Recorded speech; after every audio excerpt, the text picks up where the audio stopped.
Afternoon, all.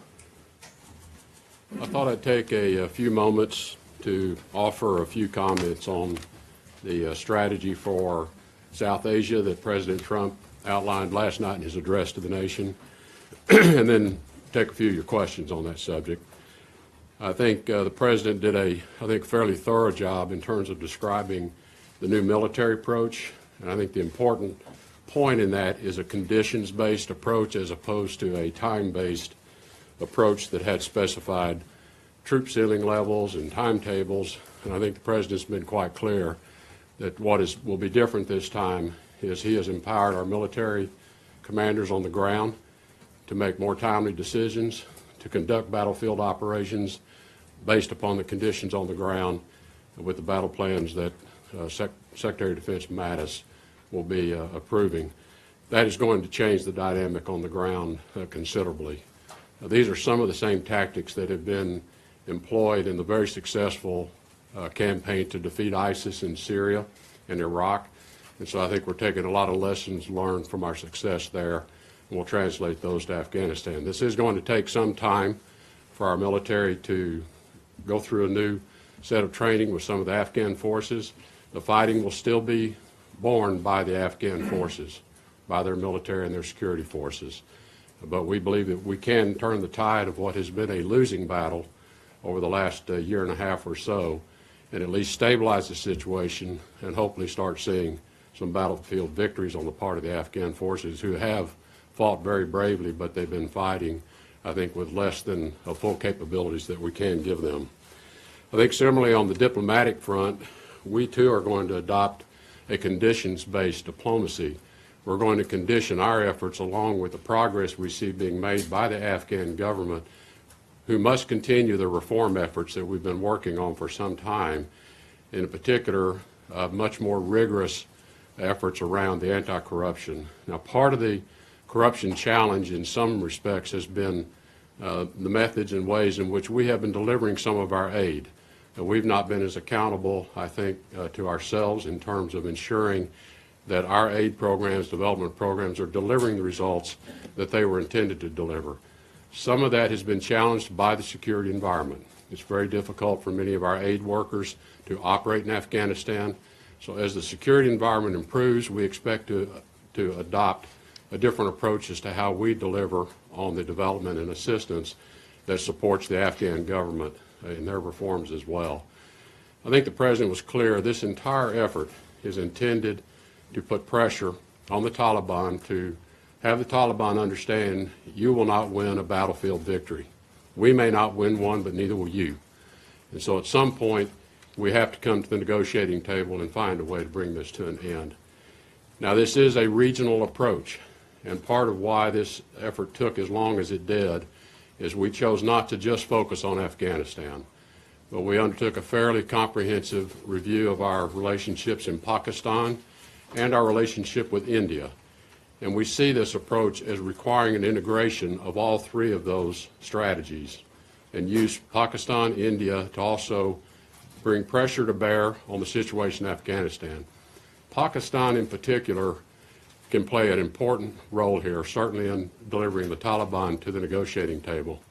Pakistan has suffered acts of terrorism. Their citizens have suffered acts of terrorism as dramatic as any we've seen anywhere. And we stand ready to help Pakistan address terrorist organizations inside of their country, but they must adopt a different approach themselves. Pakistan and the U.S. historically had very good relationships, but over the last few years there's been a real erosion in the confidence between our two governments. There's been an erosion in trust because we have witnessed terrorist organizations being given safe haven inside of Pakistan to plan and carry out attacks against U.S. servicemen, U.S. officials, disrupting peace efforts inside of Afghanistan. Pakistan must adopt a different approach, and we are ready to work with them to help them protect themselves against these terrorist organizations, but certainly to begin to end their attacks that are disrupting our efforts at peace. We are going to be conditioning our support for Pakistan and our relationship with them on them delivering results in this area. We want to work with Pakistan in a positive way, but they must change their approach. India is emerging as a very important regional strategic partner with the United States and has played an important role supporting the Afghan government and in particular supporting their economy. India has provided developmental assistance, they've provided economic assistance. They are hosting an important economic conference in India this next week. All of that is important to stabilizing Afghanistan as a nation, get their economy functioning, stabilize the country so that they can provide more opportunities to their citizens. These are all elements of what will lead to stability and ultimately a peace agreement. But the effort is, again, a regional effort. Put pressure on the parties to understand that this fighting is going to take everyone nowhere. And it's time to begin a process. It may very well be a lengthy process of reconciliation and a peace accord. And Afghanistan, as the President said, can choose its form of government that best suits the needs of its people. As long as it rejects terrorism, never provides territory in Afghanistan to provide safe haven for terrorists, and accommodates all of the groups represented inside of Afghanistan, ethnic groups and others. How they want to organize themselves is up to them. But we have to recognize that their culture is a tribal culture, and their history accommodates the nature of those relationships. There's no reason their form of government cannot accommodate that as well. So we want to facilitate a reconciliation peace process, and we will facilitate them coming to some conclusion around how they want to govern themselves. That's really the essence of the strategy. And before taking your questions, I do want to make one comment on North Korea. I think it is worth noting that we have had no missile launches or provocative acts on the part of North Korea since the unanimous adoption of the UN Security Council resolution. And I want to take note of that. I want to acknowledge it. I am pleased to see that the regime in Pyongyang has certainly demonstrated some level of restraint that we've not seen in the past. We hope that this is the beginning of this signal that we've been looking for, that they are ready to restrain their level of tensions, they're ready to restrain their provocative acts, and that perhaps we are seeing our pathway to sometime in the near future having some dialogue. We need to see more on their part, but I want to acknowledge the steps they've taken thus far. I think it's important to take note of that. So with that, I'm happy to take your questions. I'll call out on some of the reporters here. Please keep your questions tonight. We don't have that much time today. Natalie from the AP will start with you. Thanks. I'll be really brief. It seems like, to me at least, that with the no nation building concept that the President laid out last night and what you just said, that the main difference, other than the timetable part of the military stuff, the main difference between this new approach and the old one is that you're eliminating 2/3 of what used to be known as the clear, hold, and build strategy. In other words, we clear, or you clear, you hold, and we won't build, you will. So if that's correct, what happens to the anti-corruption efforts that you mentioned, the good governance, the counter-narcotics, the education programs? What happens to those? And more specifically, what's that going to mean for particularly Afghan women and girls who have been assured for the last 16 years by two separate administrations that they wouldn't be abandoned? Well, I don't want to suggest that there's that dramatic a difference in terms of our expectations for Afghan government performance. And as you point out, there's been enormous strides achieved in Afghanistan, both in terms of the numbers of millions of children that are now in schools being educated. The role of women in the Afghan economy now has been dramatically changed. I don't expect any of that to be rolled back. I think that has become part of the Afghan government structure. It's become part of what the Afghan people themselves, I think, expect. If you go back many years ago, prior to all of this disruption, that was Afghanistan. That was the nature of Afghanistan 30, 40, 50 years ago. So I think it is part of their culture already. We want to support that. In terms of the clear and hold, that is still the approach, is that areas will be cleared and Afghan security forces can hold those areas, thereby enabling some growth in the Afghan economy. Part of what Afghanistan struggles under is they do not have control over but a portion of their economy. So as the forces are able to either hold areas and stabilize them, certainly not give up further ground, and they're still losing ground today, as you well know. So this is going to take a little while. but is to stabilize and then hopefully begin to regain control. And as ground is gained, it will be held by Afghan security forces, while allowing the Afghan government to continue what it has been very successfully doing under our assistance now for many years, and not roll back any of those gains that have been made. I don't think that's the aspiration of the Afghan government or the Afghan people either. So we're going to continue to help them institutionally. We may be taking different approaches and not putting so much of the U.S. taxpayer dollar on the ground, building schools and building infrastructures. We think there are plenty of others that we're going to call upon for assistance as well. Rather, we're there to facilitate and ensure that there is a pathway for reconciliation and peace talks as this pressure begins to take hold. And we believe, we already know there are certain moderate elements of the Taliban who we think are going to be ready and want to help develop a way forward. How long that will take will be, again, based on conditions on the ground. Andrew Mitchell, NBC. Thank you very much. Mr. Secretary, a question that embraces both the military side and the diplomatic side. On the military side, won't the new rules of engagement mean that in the short term, at least, our forces will be more at risk because they will be potentially doing night raids against the Taliban again, not just training, but actually supporting in a more active role, because the Afghan troops are not all up to par here to push back against the Taliban advance. And on the diplomatic side, why didn't the president mention Russia's rearming of the Taliban, which General Nicholson has been talking about very openly? He seemed to be letting Russia off the hook in his speech. And do you have enough people, given the fact that there are not Trump-confirmed diplomatic appointees in many of these positions in the region? Well, on the military operations side of it, I would really defer to the Department of Defense to answer that one, other than I know the approach is going to be, as I said, similar to what we have had success elsewhere.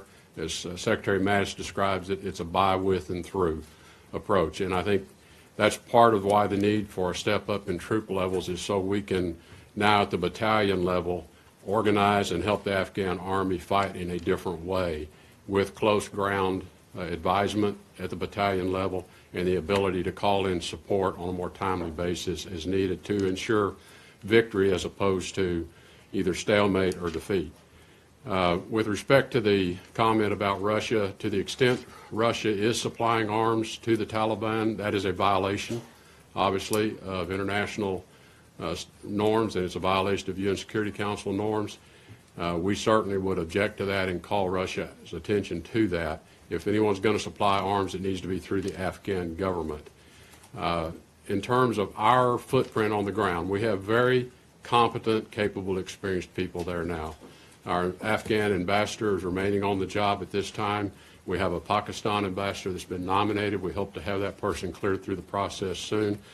And even in the transition in Afghanistan, as Ambassador Hale transitions out, we've nominated Ambassador Bass, very experienced diplomat, been running the embassy in Ankara, Turkey, very complex place.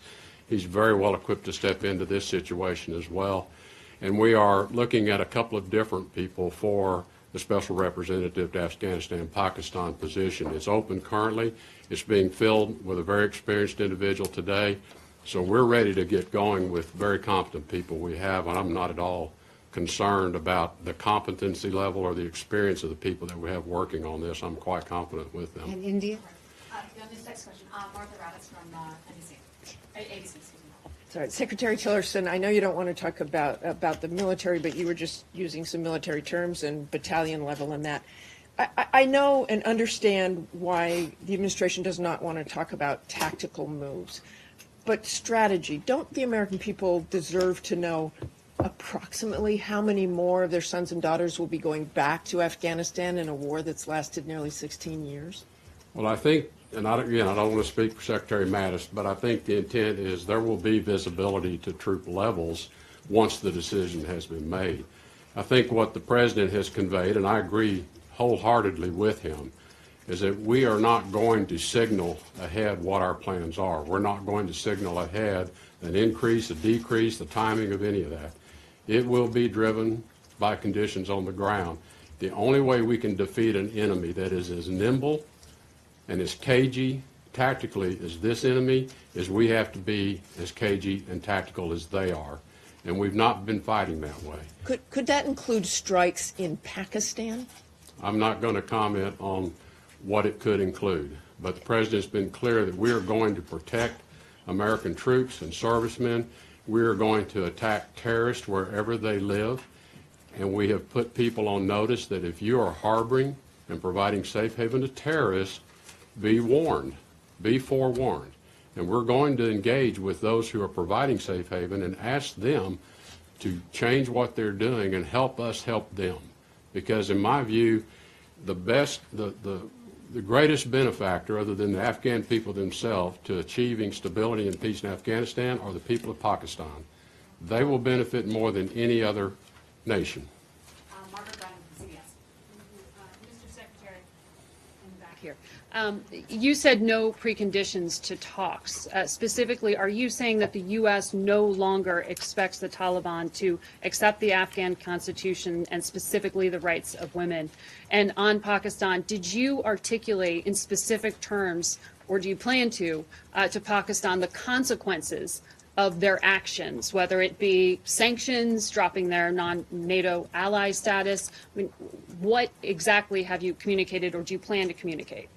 Well, I had a good call with the Prime Minister of Pakistan yesterday afternoon to give them a bit of a forewarning of what they were going to hear in the President's speech. And also, we did touch on the points I've made to you today. We are going to be engaging with them in a very serious and thorough way as to our expectations and the conditions that go with that. And all of those things you just listed are on the table for discussion if, in fact, they are unwilling to change their posture or change their approach to how they're dealing with the numerous terrorist organizations that find safe haven inside of Pakistan. Again, it is in Pakistan's interest to take those actions. When we say no preconditions on the talks, I think what we are saying is, look, the government of Afghanistan and the Taliban representatives need to sit down and sort this out. It's not for the U.S. to tell them it must be this particular model, it must be under these conditions. And I think that's what the President means when he says we're no longer nation building. Look, we've tried taking certain principles and forms around the world, and sometimes it works, and a lot of places it doesn't work. We don't know what's going to emerge here. We're going to be there, obviously, to encourage others, but it's going to be up to the Afghan government and the representatives of the Taliban to work through a reconciliation process of what will serve their needs and achieve the American people's objectives, which is security. No safe haven for terrorists to operate anywhere in Afghanistan now or in the future.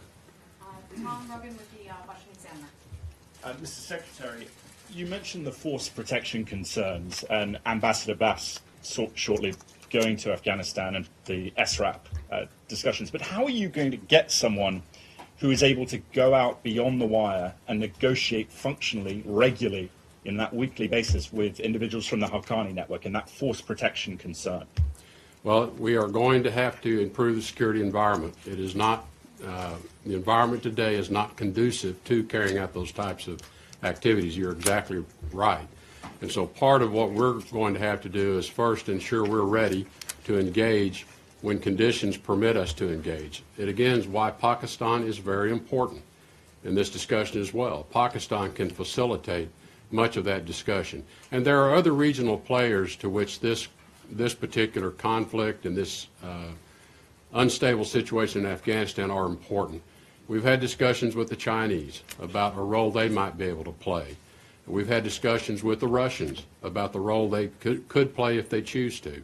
And certainly regional players in the Gulf, GCC member countries, are very interested in seeing this area in Afghanistan stabilized as well. So there are a lot of partners out here on the periphery that I think will have, from time to time, important roles they can play. Ultimately, it comes down to the two parties, the Afghan government and the Taliban representatives. Felicia Schwartz with the Wall Street Journal. Thanks, Mr. Secretary. Going back to Pakistan, officials for quite some time, Democratic and Republican administrations, have tried to get the government to stop giving safe haven to the Haqqani network terrorist groups. What leverage do you think you have? Well, I think it's, obviously we have some leverage that's been discussed in terms of the amount of aid and military assistance we give them, their status as a non-NATO alliance partner. All of that can be put on the table. But, you know, at the end of the day, Pakistan has to decide what is in Pakistan's best long-term interest from a security standpoint for themselves and for their people. Quite frankly, as I evaluate Pakistan's current situation, if I were the Pakistan government, I would have growing concerns about the strength of the Taliban and other organizations inside of Pakistan who seem to be growing their numbers and their presence to the point that at some point they become a real threat to the stability of the Pakistani government itself.